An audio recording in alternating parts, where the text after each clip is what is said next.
tonight. So with that all said, if you want to ask us any questions, feel free to ask the people behind me. Yeah? Peter? Bonjour. You've been clear, President Trump, the United States is not going to directly pay Iran, but the U.S. is going to let the Iranians start making billions of dollars, selling oil, accessing this reconstruction fund. Only if they're doing things right. Peter, only if we're not doing anything. We're not putting up money. Only if they're doing things right. If they're doing things right, if people want to invest, they can invest. But they had this $300 million fund. It's only $300 billion fund. It's only if they're doing things right. Remember this also. When you talk about billions of dollars, they've had much more than $1 trillion worth of damage done. They got a long way. There'll be 15 to 20 years to rebuild what they have right now. So they have to behave themselves. If they're not behaving, they get hit again. You know, they'll be hit again because we can do it very easily. It's going to take a long way for them to build back their anti-aircraft stuff. It's going to take, and you know, the other thing I want to thank China, President Xi, I was with him, and he stayed neutral, totally neutral, and I appreciate it. And I want to thank Vladimir Putin. He was very neutral. They could have made it much more difficult for us. And I want to say it. You know, somebody would say, oh, that's terrible. He's thanking President Xi of China. Well, let me tell you, I had a long talk with him. You know, they have shoulder weapons to knock down airplanes. That it's not like the real deal, but they're accurate. They're fairly accurate. I said, I would really appreciate you're not giving or selling any of that stuff to Iran. And you know what? For the most part, he didn't.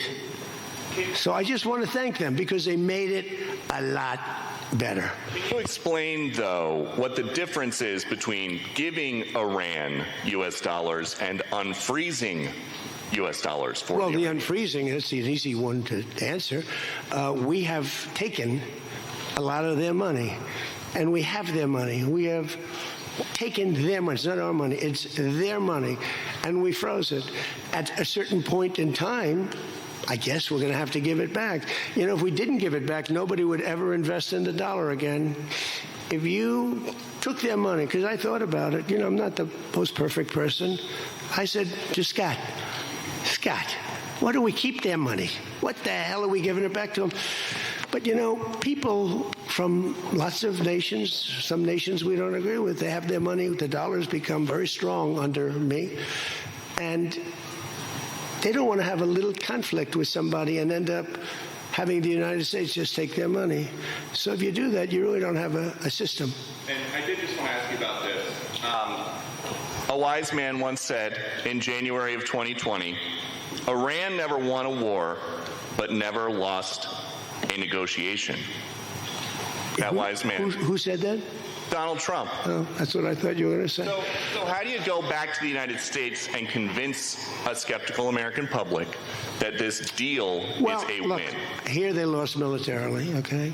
It's very tough because I know that no matter what, if I would go, by the way, if I'd go another 3 or 4 weeks, those same people that are critical would say, he went too long, he should have done, you know, no matter what.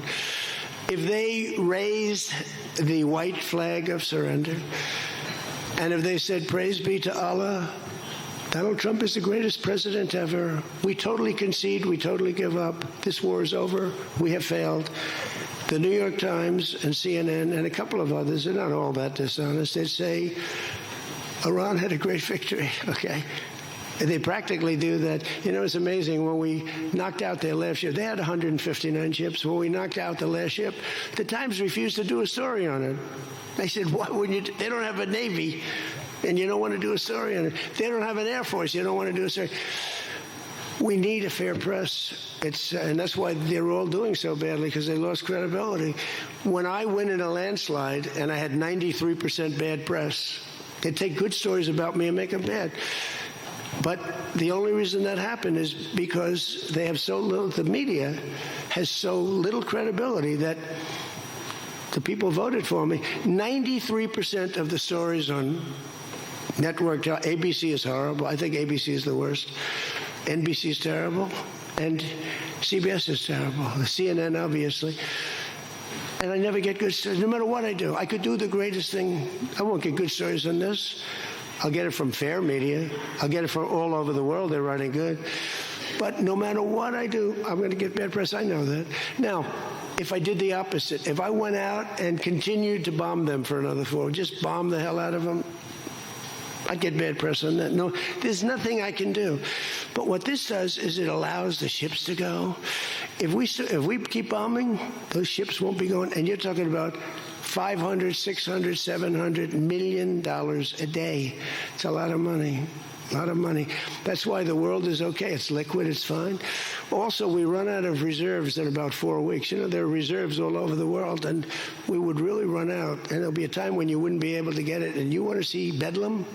So for all those so-called geniuses that want to show me how smart they are, ask them why didn't they blow up General Soleimani? Ask that of the general and a couple of other people that I like very much, but boy, are they wrong. Go ahead. How about you? Thank you, Peter. I give you more, Peter, but people will say I like you too much. Thank you, Mr. President. Bonsoir, Mr. President. He told me that first day in office, he asked me like 7 questions. I answered all of them. Is this true? He said, he just answered more questions in one meeting than Joe Biden did in 4 years. Okay, you know, I'm not going to get you in trouble, but that's what you said. Go ahead. Bonsoir, Mr. President. In The Art of the Deal, you write about the importance of leverage. Yeah. Obviously, you have a lot of leverage when it comes to Iran, whether it's militarily or through economic sanctions. What leverage, sir, do you have when it comes to Israel and Hezbollah to ensure that they abide by the ceasefire? Well, I think we have leverage just by the fact that we really have Iran now has to be good. They have to behave.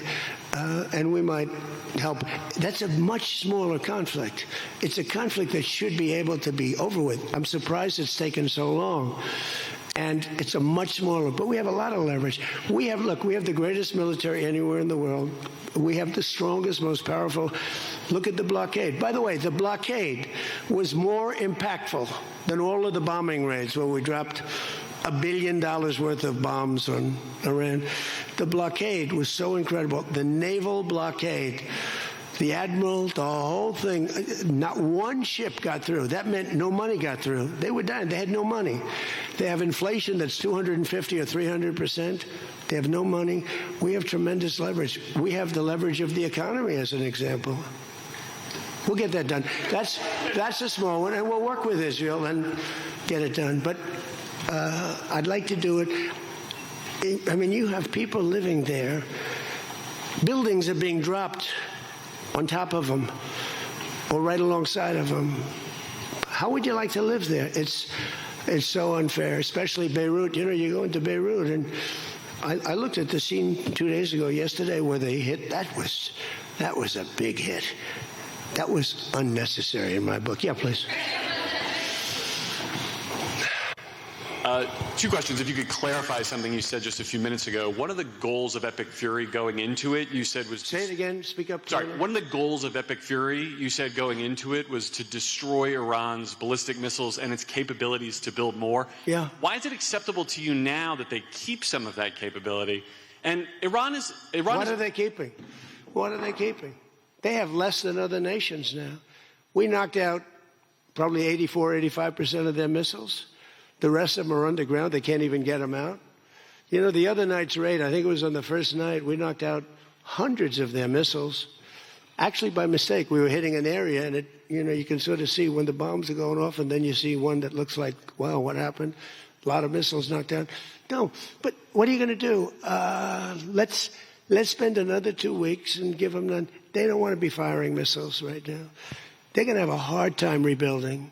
And the people from the Middle East, you know, if people want to invest, and again, they don't have to invest at all. But if they do want to invest, it does have oil. It does have probably a future, but it's going to take a long time. But are you going to let the 91 million people starve to death? I mean, one of the things I was very intent on, they have water desalinization plants, very good ones. I could have knocked them out in 5 minutes, just like I knocked out Cargill, and I knocked out everything but the oil. I said 25, it was so complete. The only thing there is the pipes coming with the oil, because I didn't want to ruin the world market, because they do a lot of money. But I didn't want to do that, no. It would have been so easy.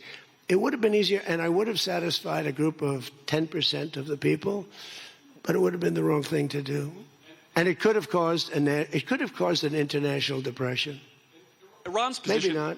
Iran's position has always been that their nuclear program was for civilian purposes. If they come back after the signing of this and say they want to continue to have a civilian nuclear program, is that acceptable to you? Well, I've said to them always, I say, look, you have probably the third largest oil reserves in the world. What the hell do you need nuclear for?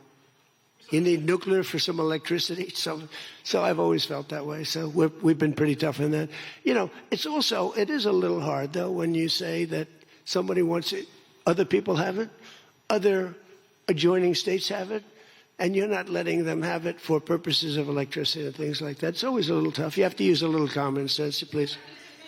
New York Times, please.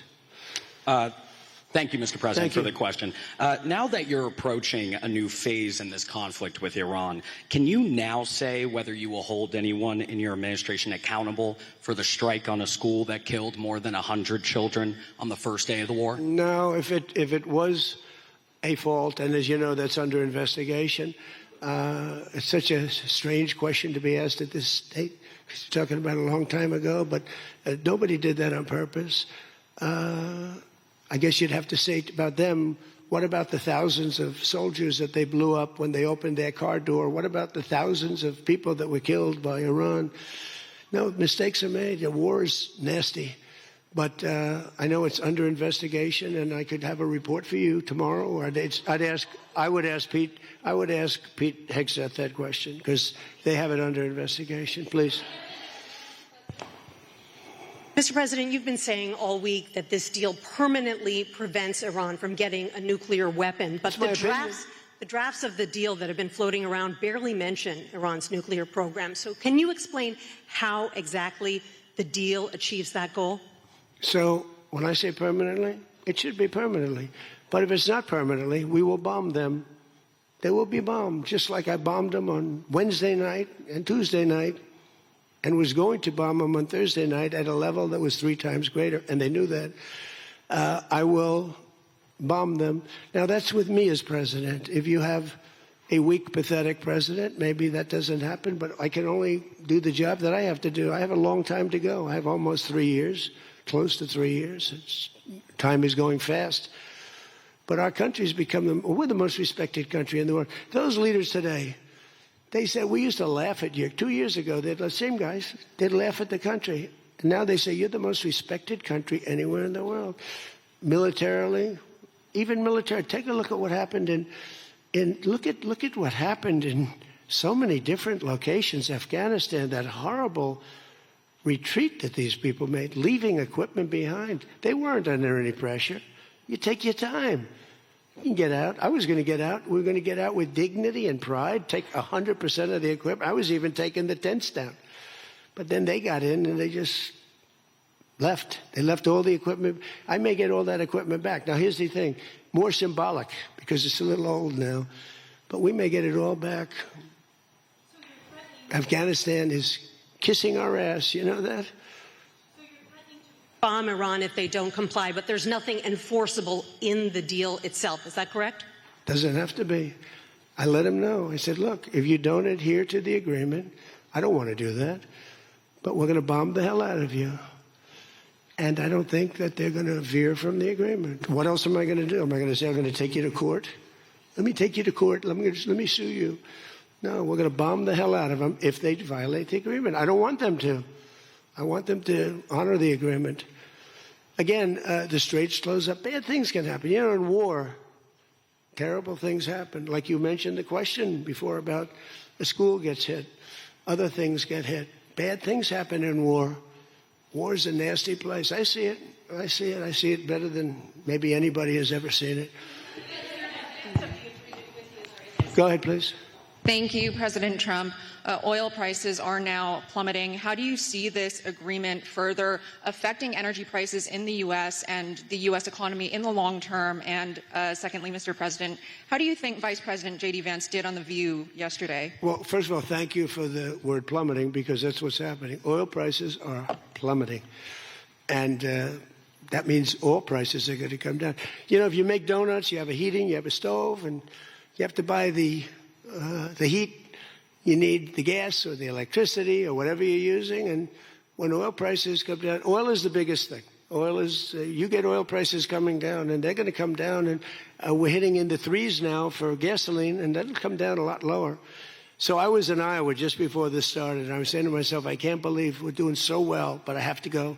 And we have to put out this fire in Iran because I don't want them using a nuclear weapon. They would have used a nuclear weapon. 100% they would have used it. The only question is, was it going to be that day or that week? They would have used a nuclear weapon. They were on the way. And I said, we're going to have to put out the fire. And I said, you know, oil prices, so gasoline, we passed 2 gas stations in Iowa, made a speech up there. The people are great. I won it by so much. And I love the people, farmers. And we passed 2 gas stations. One was $1.85. One was $1.91. Now, that's Iowa. But it was, I mean, California has all those crazy taxes that they put on, you know, California taxes. But the oil was down to $2 to, I'd say, between $2 and $2.50. And it was heading down further. And we were going to have a great run. We took a little journey down to a place called the Islamic Republic of Iran, and we bombed the hell out of them. And now they can never have a nuclear weapon. Now, we had a disturbance, but I must say it was much less than anybody thought. The oil never went to $350 a barrel. It went to $115, $120. The oil never went anywhere near that.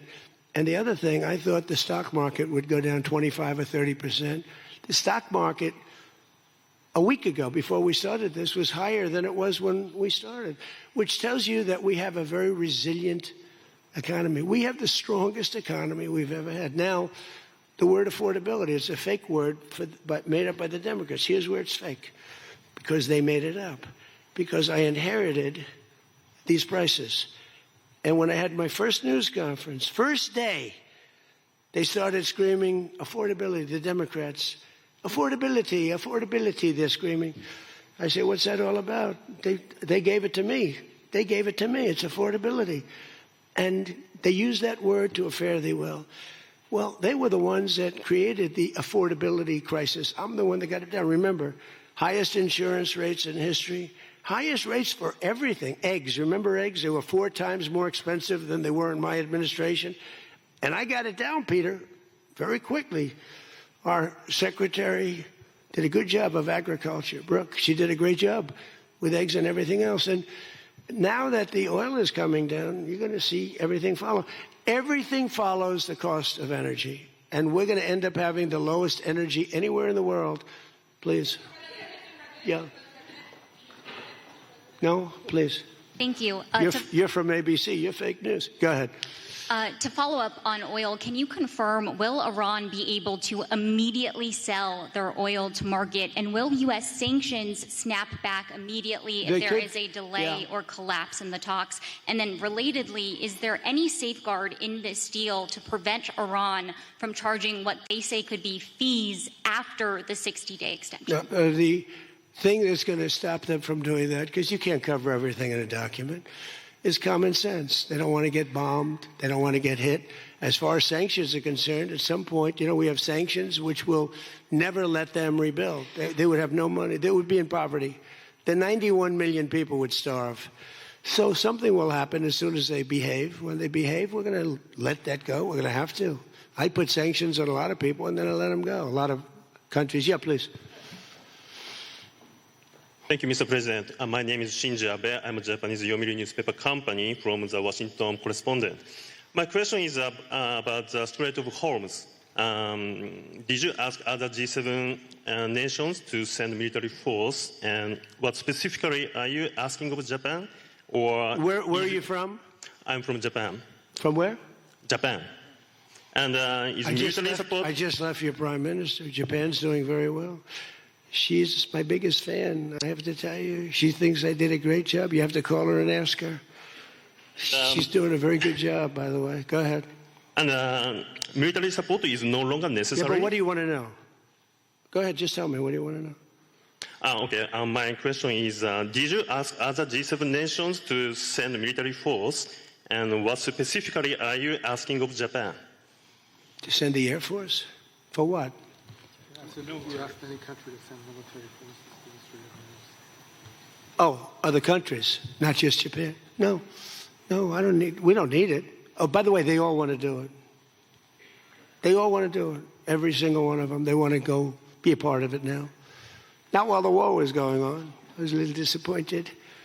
The UK, I said, yeah, it would be nice if you sent ships. I didn't put a hard sell on, but I said it would be nice if you sent some ships. And the Prime Minister said, they'll be there, sir, as soon as the war is over. I said, did he just say that? I couldn't believe it, actually. Japan has offered to get involved. But, I mean, I'll be honest, Japan was not willing to get involved during the war. I asked her, I said, you want to get involved a little bit? I didn't put the heavy sell on, but they said, no, we don't want to get involved. Nobody did. We did it ourselves with Israel and with the Arab states that got hit, surprisingly hit. Yeah. Yes, please. Go ahead.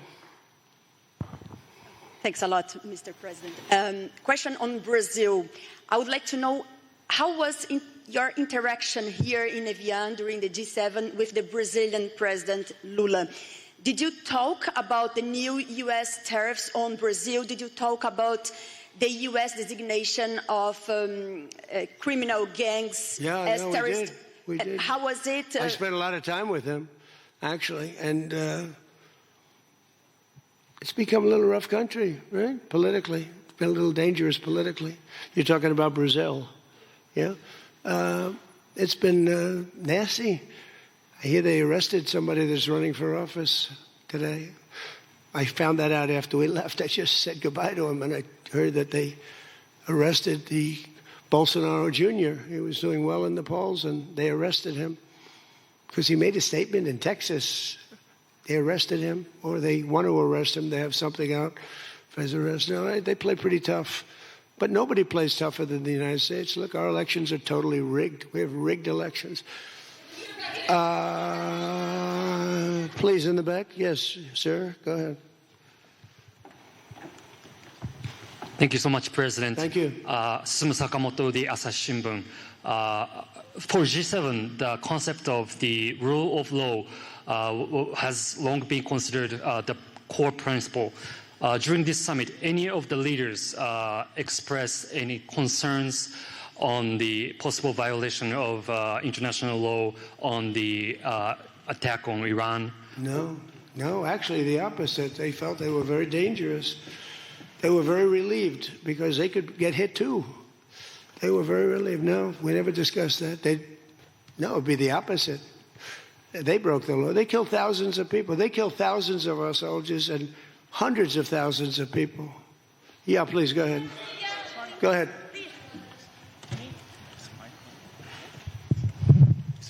Okay. Mr. President, yes. Yesterday, Pakistan thanks for the Chinese government to help make a peace talk between Iran and the United States. So what do you think about China's work to get the United States and Iran sitting down to talk and make the deal? And the second question is... Okay, let me answer the question. Okay. So I think China's been terrific. I told you that before. They could have been bad. They could have sent in to try and block or break the blockade. They could have sent in an oil ship with 6 destroyers alongside of it on each side. They didn't do that. President Xi helped me. He tried to help, and I think he probably helped get it solved. You know, they get 50% of their oil from that location. So that wasn't that easy. President Xi was fantastic. He tried to help me solve it. And he didn't give any big weaponry. I guess we'll find something somewhere along the line. But he didn't give any big weaponry, I can tell you that. No, I think China I couldn't ask for much more. Again, they were impacted because they get more than 50% of their oil from the Hormuz Strait. And no, I thought they were fantastic. Okay, how about one more question right here? Go ahead, please. The latest YouGov Economist poll shows that Democrats have lost a 5-point edge on the generic congressional ballot. They just have now just a 2-point lead since February. Do you think that they're losing momentum? Well, I see the Republicans in generics. You know, generics are very important. I don't know how accurate, because I see a lot of bad polls. The polls are very dishonest, just like a lot of reporters, like these people over here, are very dishonest. CNN, ABC, it's a whole group of them over there. They're really dishonest people. But, you know, and really networks are very dishonest. And they have to straighten themselves out, or they're not going to be very successful, because people don't believe them anymore. But no, the generics are very interesting, because the Republicans are coming up strong even before this. You know why? They're seeing all these lunatics, like the guy in Maine with the swastika. You know, for 10 years they've been calling me a Nazi. And now they have a Nazi running. He's got a tattoo on him. I've been denying it for 10 years. They know it's not so, but they've been calling. I don't think they can call it to me anymore. You know, one more? One more? Go ahead, Peter. Let me finish with Peter, because he's been better to me than he's been to Biden. Thank you, President Trump. I have a question about this weekend. Why not stick around for the signing ceremony with this Iran peace deal? I might. You might? Yeah, I might. But I'd rather, this is a memorandum of understanding. It's very important, but it might not be the kind of a document that I should be signing. There's some element to this where you send the vice president. If it works out, great, you look like a genius for sending him. And if it doesn't work out, it's the vice president's fault. Like that idea, sure. What? This way, if it works out, I'm going to take the credit. If it doesn't work out, I'm blaming J.D. You better be careful, J.D. He's going to turn his plane around and get the hell out of here. Yeah, I like that idea. I think it's a good idea. Thank you very much, everybody. Thank you. And there you have